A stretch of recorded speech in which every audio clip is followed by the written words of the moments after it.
हरियाणा की हर अपडेट के लिए बेल आइकन दबाएं और सब्सक्राइब करें STV हरियाणा न्यूज के ऊपर महाराष्ट्र ने आज से 3 दशक से भी ज्यादा पहले कानून लाकर मराठी स्पीकिंग लोगों को 80% रोजगार में हिस्सेदारी देने का कानून बनाया था और उसके बाद 8 अलग अलग प्रदेशों ने भी इस कानून को अपनाने का काम किया। जिस तरह के हालात आज के दिन रोजगार के बने हुए, कहीं ना कहीं ये कानून इसलिए भी जरूरी था कि हमारी 17-18 सरकारी यूनिवर्सिटीज हों, एडिशनल प्राइवेट यूनिवर्सिटीज हों, सैकड़ों की संख्या में कॉलेजेस हों, ITIs हों, उनके शिक्षित युवाओं के हाथ में हम रोजगार दे पाए और इसके अंदर प्रोविजन भी रखी गई है। कई लोगों का, एसोसिएशंस का इसके ऊपर बड़ा कटास आया है। हमने 8 दौर की चर्चा पहले भी करी थी, अब भी उनसे चर्चा करेंगे और चर्चा कर हमें कोई रूल्स के अंदर टेक्निकल चीजें डालनी पड़े तो जरूर डालेंगे, जिसके अंदर इंडस्ट्री हमारे प्रदेश में पहले से भी बड़ी संख्या में आए और इंडस्ट्री को भी स्किल्ड प्रदेश का युवा हम टाइम मैनर के अंदर दे पाए। और उसके लिए जैसे पहले हमने तमाम एसोसिएशन को पत्र लिखकर भी उनके सुझाव मांगे थे, इस हफ्ते के अंदर तमाम जितनी एसोसिएशन हैं इंडस्ट्री की, हमारे प्रदेश की, जितने चेंबर्स हैं देश भर के अंदर, उनको भी हम बिल की कॉपी के साथ रूल्स के लिए उनके सुझाव क्या है इसका पत्र भी लिखेंगे, ईमेल भी करेंगे और अगर जरूरत पड़ी तो वीडियो कॉन्फ्रेंसिंग कर उनके सुझाव भी लेने का काम करेंगे। मगर प्रदेश के युवा को 75% का अधिकार हमारी सरकार का लक्ष्य था और इसी मजबूती के साथ हम देने का काम करेंगे। लास्ट टाइम जब हम सेक्रेटरीट में मिले थे, एक विषय पर हमने चर्चा करी थी और वो था कि मनरेगा को इस वित्त वर्ष के अंदर हम 1000 करोड़ तक ले जाने का काम करेंगे। मार्च की शुरुआत में मैं आपको पिछले साल का मनरेगा यूटिलाइजेशन का मैंडेज और कितना हमारा एक्सपेंस हुआ, पहले वो डाटा देता हूं। 19-20 के अंदर मनरेगा में 91,19,000 मैंडेज प्रदेश में मनरेगा एम्प्लॉयज के जनरेट हुए थे, जिसका कुल खर्च 387.95 करोड़ रुपया था। कोविड काल के अंदर हमने ये लक्ष्य लिया कि हमारे ग्रामीण अंचल के मनरेगा के लोगों को और काम दिया जाए। इसमें हमने एडिशनल कार्य दिए, जैसे प्रदेश के अंदर गरीब के घर में कैटल शेड बनाने की बात, इरिगेशन चैनल्स को किसान के लिए समय पर क्लीन कराने के लिए भी मनरेगा को हमने यूटिलाइजेशन का काम दिया और बड़ी खुशी होती है कि इरिगेशन महकमे ने मनरेगा की मदद से आज के दिन 180 करोड़ है, मगर मेरा अनुमान है 200 करोड़ का जो उनको टारगेट दिया था उसको अचीव करने का वो काम करेंगे। इस साल कल तक का डाटा मैं आपके साथ साझा करता हूं। 170.48 लाख मैंडेज प्रदेश के अंदर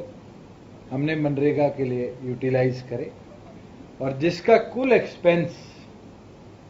6 मार्च तक का डाटा है 861.60 करोड़ रुपया है। पिछले साल से लगभग 2.5 गुना ज्यादा इस ईयर एंड से पहले मनरेगा के अंदर हमने यूटिलाइजेशन करी है और हमारा टारगेट है, मैंने स्वयं 2 बार तमाम CEO जो हमारे जिला परिषद लेवल पर हैं उनसे वीडियो कॉन्फ्रेंसिंग के माध्यम से उनसे चर्चा भी करी। एक्सेप्ट 415 के आसपास ऐसी ग्राम पंचायतें हैं जो पूरी तौर पर अर्बनाइज्ड हो चुकी, गुड़गांव में, फरीदाबाद में, पानीपत में, जो आज शहर का हिस्सा है, उनको छोड़ के प्रत्येक ग्राम पंचायत जो आज पूरी तौर पर रूरल है, उनके अंदर मनरेगा का फंड यूटिलाइज हुआ है। कंपैरेटिवली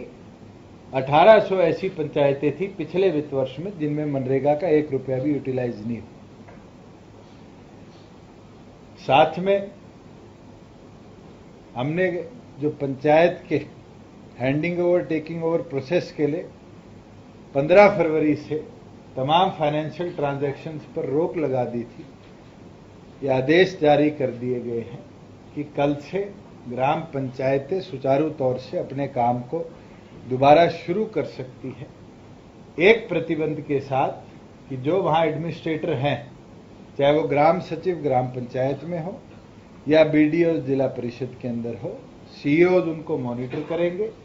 और 5 लाख से ऊपर की कोई भी वर्क ऑर्डर इशू होगा उसको ऑनलाइन टेंडर किया जाएगा विद ड्यू प्रोसेसेस। 95% सरपंचों ने, ब्लॉक समिति मेंबर्स ने और जिला परिषद मेंबर्स ने अपने डाटा रिकॉर्ड जो उनके टेन्योर का था फाइनेंशियल, उसको पूरी तौर पर सरकार को देने का काम कर दिया है। वेरिफिकेशन प्रोसेस भी ड्यूली चल रहा है और उम्मीद है कि प्रदेश के अंदर बड़ी मजबूती से आने वाले समय में ग्रामीण आंचल को मजबूत करने का काम करेंगे। क्योंकि मार्च का महीना है, प्रोक्योरमेंट प्रोसेस शुरू होने वाला है। मैंने पहले भी आपके बीच में डाटा साझा किया था कि पहली बार है कि हरियाणा प्रदेश इकलौता ऐसा प्रदेश है पूरे देश में जो 6 फसलें एमएसपी पर प्रोक्योर करेगा और वो 6 फसलें हैं गेहूं, हमारे बीच में बड़ी मात्रा में 9 जिलों में सरसों, 5-6 ऐसे जिले हैं जिसमें दाल और चना, 4 ऐसे जिले हैं जिसके अंदर सूरजमुखी, और पहली बार होगा कि 7 मंडियों के अंदर प्रदेश में हम जौ की खरीद को एमएसपी पे करने का काम करेंगे। गेहूं की प्रोक्योरमेंट क्योंकि एक लेंथी प्रोसेस है, 1.5 महीने चलता है। पिछली बार हमने उसको 10 अप्रैल से शुरू करने का काम किया था क्योंकि स्मूथली चले और अगैती फसल किसान को अपने पास स्टोर ना करनी पड़े, इसलिए ये निर्णय लिया गया है कि इस बार गेहूं की फसल को 1 अप्रैल से एमएसपी पे प्रोक्योर करने का हम लगभग जो हमारी 400 बड़ी छोटी मंडियां हैं उनके अंदर करेंगे और टाइमली के रिक्वायरमेंट के साथ जहां भी परचेज सेंटर हमें एडिशनल बनाने पड़ेंगे हम उस पर करेंगे। मगर पहली बार होगा इस देश के इतिहास में कि किसान की फसल का पैसा जैसे ही उसका जे फॉर्म कटेगा उसके 48 घंटे के अंदर सरकार उसके खाते के अंदर ट्रांसफर करने का काम करेगी। और मैं उम्मीद करता हूं कि हमारे साथ लगते हुए राज्य जो एमएसपी पर प्रोक्योरमेंट करते हैं वो भी हरियाणा के इस मॉडल को अपनाकर अपने प्रदेश में किसान की फसल को इसी तरह प्रोक्योर करें। अगर उनको टेक्नोलॉजी की मदद चाहिए, अगर उनको मंडी स्टैब्लिश करने में मदद चाहिए, हमारी सरकार पूरी तौर पर उनका सहयोग करने को तैयार है, चाहे वो राजस्थान हो, चाहे वो पंजाब हो, चाहे देश का कोई अन्य राज्य हो। मेरी फसल मेरा ब्यौरा और ई खरीद के माध्यम से अगर उनको मंडी स्टैब्लिश करनी है तो हरियाणा सरकार के साथ मिलकर अपनी मंडी इसको और मजबूत कर सकती है। अब तक लगभग 7.25 लाख के आसपास तो हमारे प्रदेश के किसानों ने अपने आप को रजिस्टर करवाया है वीट के लिए और लगभग 1,03,000 के आसपास आउट ऑफ स्टेट फार्मर्स जो कि 66,300 के लगभग तो आड़तियों के माध्यम से रजिस्टर हुए हैं और 42,800 के लगभग फार्मर्स स्वयं मेरी फसल मेरा ब्यौरा पर अपने आधार कार्ड से अपनी जमीन को और फसल को लिंक कर हमारे प्रदेश के अंदर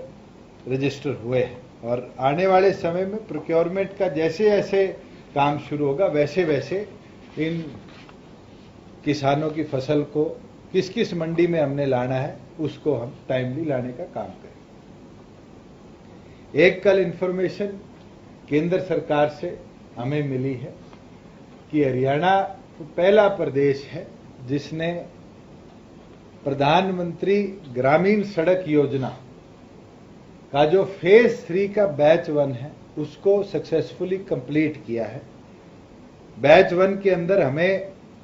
690 किलोमीटर लेंथ मिली थी और जिसकी 60-40 शेयरिंग रेशो थी और 383.58 करोड़ रुपए की लागत से वो ग्रामीण सड़कें बननी थी। हमने फेज 1 को पिछले वित्त वर्ष जो रनिंग वित्त वर्ष है इसके अंदर सक्सेसफुली कंप्लीट किया है एंड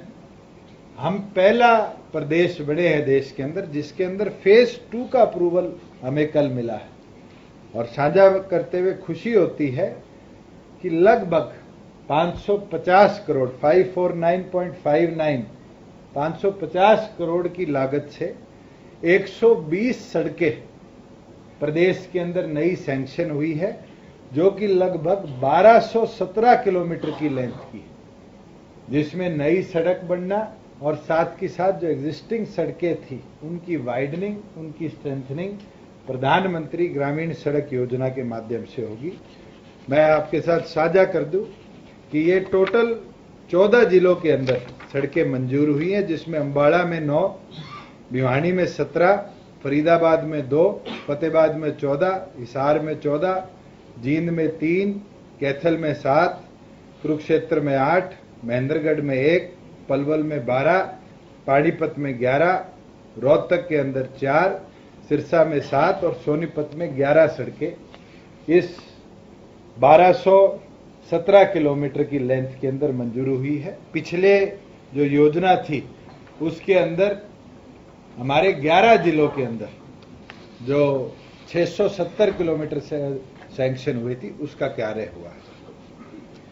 एक मैं आपके माध्यम से दोबारा हमारे ग्रामीण अंचल से जुड़े लोगों को सूचित करना चाहता हूं, क्योंकि हमारा एक्साइज ईयर समाप्त हुआ था 31 मार्च को, मगर नए एक्साइज ईयर की शुरुआत हुई थी 19 मई से। इस साल क्योंकि एक्साइज ईयर 20 मई से शुरू होगा, इसलिए जो डेडलाइन 31 दिसंबर तक की होती थी, गांव के अंदर अगर कोई लिकर वेंट को, ठेके को बंद कराना चाहता है तो ग्राम सभा का रेजोल्यूशन भेजा जाए। अब तक बड़े लिमिटेड गांव के हमारे पास रेजोल्यूशन आए हैं। उस पीरियड को देखते हुए जब मैंने पीछे रिव्यू मीटिंग ली, हमने एक्सटेंशन देने का निर्णय लिया है कि कोई भी ग्राम सभा, क्योंकि अब सरपंचेस का टेन्योर खत्म हो चुका है, कोई भी ग्राम सभा अपने रेजोल्यूशन डीसी के माध्यम से हमारे तक पास 15 मार्च तक भिजवा सकती हैं। उसको हम रिव्यू भी करेंगे और साथ ही साथ अगर किसी ग्राम पंचायत के अंदर ग्रामवासी ये चाहते नहीं कि लिकर वेंट खुले तो उसको हटाने का भी काम करेंगे। कई साथी बारी बारी ये कहते हैं कि रेजोल्यूशन आ जाते हैं मगर वेंट बंद नहीं। मैं आपके साथ पिछले 2 सालों का एक कंपैरिजन डाटा शेयर करता हूं। 19-20 के अंदर हमारे पास 3048 ग्राम पंचायत या ग्राम सभाओं के रेजोल्यूशन आए थे। केवल मात्र 57 को एक्सेप्ट किया गया और 48 को रिजेक्ट किया गया। बचे हुए को नॉन टाइमलीनेस या और ऑब्जेक्शंस के साथ छोड़ दिया गया। पिछले साल जब हमने एक ड्राइव पूरे प्रदेश में आप लोगों की मदद से चलाई थी, हमारे पास 898 एप्लीकेशन रिसीव हुई थी डिप्टी कमिश्नर के माध्यम से। 430 ऐसे गांव थे 898 में से जिनको पूरी तौर पर वेंट से प्रोहिबिटेड किया गया था और 468 ऐसे केसेस थे जिनके अंदर गांव में 5-5, 6-6 एफआईआर हो रखी थी लिकर बूटिंग की, उस कारण रिजेक्ट करना पड़ा। मैं तो उम्मीद रखता हूं कि 15 तारीख तक ज्यादा से ज्यादा लोगों का हमारे पास अगर कोई प्रोहिबिटेड करना चाहते हैं अपने गांव में, डाटा आएगा और उस डाटा के साथ उन गांव को बैन करने का कार्य हम करेंगे। बड़ा महत्वपूर्ण है। कई साथी पीछे भी मेरे से डाटा मांग रहे थे कि आपने फर्स्ट क्वार्टर का, सेकंड क्वार्टर का डाटा एक्साइज का शेयर किया, थर्ड क्वार्टर